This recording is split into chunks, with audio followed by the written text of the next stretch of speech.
শুভ সকাল বন্ধুরা এখন আমাদের রোপণ চলছে বাদশাভোগ ধানের রোপণ চলছে।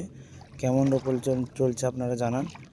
হ্যাঁ, এইভাবে বাদশাভোগ রোপণ চলছে, আর সঙ্গে লালসনও রোপণ চলছে। এই দাদারা ব্যান মানে যে চারা গাছগুলোকে বয়ে এখানে দিচ্ছে, আর এইভাবে রোপণ চলছে। কত সুন্দরভাবে রোপণ চলছে দেখুন। গাছ বড় হয়ে যাচ্ছে রোপণ চলছে, কত সুন্দর রোপণ চলছে দেখুন। এই জমিটাও রোপণ হবে, আর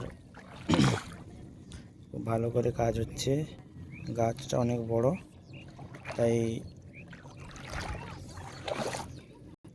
এই রোপণের জন্য এই দাদারা এই যে চারা গাছ মানে বিয়ান আটিগুলো বোয়াবই করছে।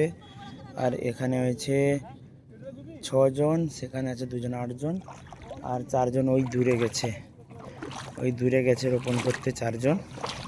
আমি সেখানে যাচ্ছি, আপনাদের দেখাচ্ছি কীভাবে রোপণটা চলছে। প্রচণ্ড জলের জন্য রোপণ ধীরে ধীরে হচ্ছে। জল না কমলে গাছ পচে যাবে। হ্যাঁ, তাই ধীরে ধীরে কাজ হচ্ছে। জলের জন্য রোপণটা খুব দ্রুত হচ্ছে না। অতিরিক্ত জলটা কমলে সবার ঘরে রোপণ শুরু হবে। আর মাঠে প্রত্যেকটা চাষির কিন্তু জমি কিন্তু প্রচুর জল, বৃষ্টির কারণে প্রচুর জল। তো এই যে আমাদের মাঠে আসা রাস্তা, এই রাস্তারও পরিস্থিতি খুব খারাপ। ট্রাক্টর আর পাওয়ার টিলার নাঙলের জন্য যে ব্যবহার হয়, তাদের জন্য এই অবস্থা হয়েছে।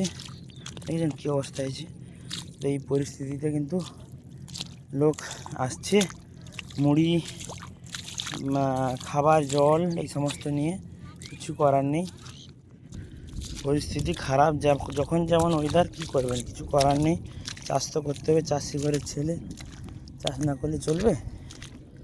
তো এই দেখুন দাদাদের কত কষ্ট, প্রচণ্ড কষ্ট। এইভাবে সরু মাটি মানে কী বলে সরু আলে তারা তাদের বোঝা নিয়ে যাচ্ছে। হ্যাঁ, আর সেখানে রোপণ চলছে, দেখাচ্ছি আপনাদের। প্রচণ্ড কষ্ট, তবুও রোপণ চলছে।